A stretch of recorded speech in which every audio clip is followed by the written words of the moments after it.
Welcome to the Deep Dive. We're here to cut through the noise and bring you, well, the 5 key stories really shaping hotel and travel distribution this week.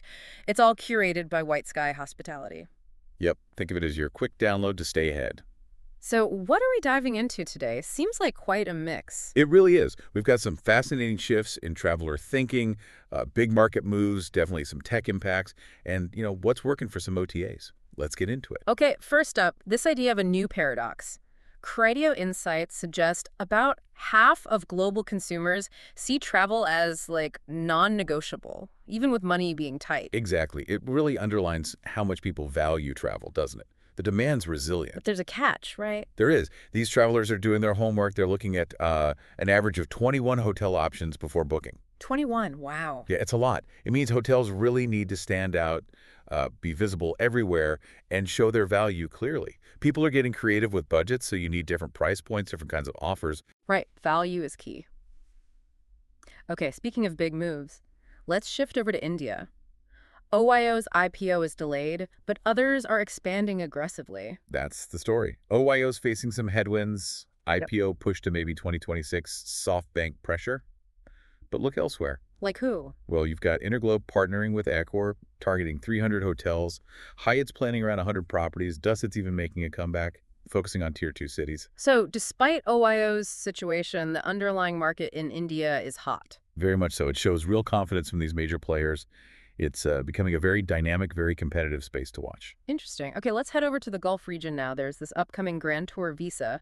Sounds significant. Potentially huge. They're projecting it could attract, an extra 10 million tourists from GCC countries each year? 10 million. So how do hotels capture that market? What are these travelers looking for? Well, the key things seem to be affordable luxury. They want value, but still expect a high standard and a strong sense of safety. That's paramount. And Saudi Arabia's projects play a role. Definitely. Those mega projects are a big draw.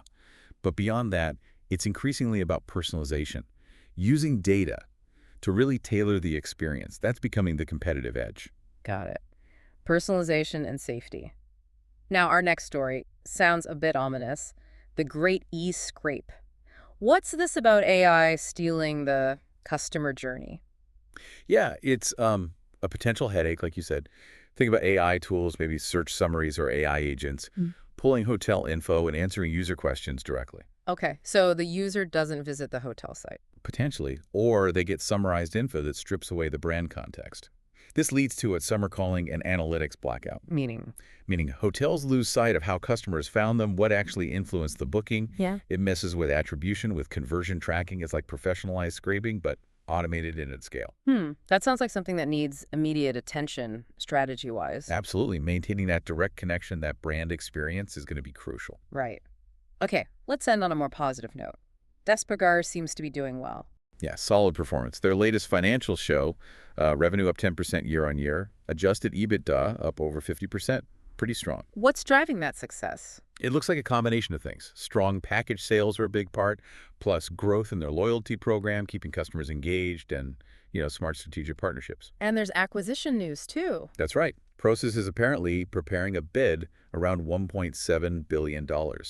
It just highlights that Despegar's formula is seen as valuable in that OTA space. So, looking across all these stories, India's growth, the Gulf Traveler, AI scraping, Despegar's success, the traveler paradox, there's a common thread, isn't there? It's all about adaptation, really. How so? Well, travelers are adapting how they spend and search. Markets like India are adapting to rapid growth. Technology is forcing adaptation in how you reach customers. And companies like Despegar are adapting their strategies to win. So the takeaway for listeners? It boils down to agility. You need to understand these shifts: traveler behavior, market changes, tech disruption, what competitors are doing successfully.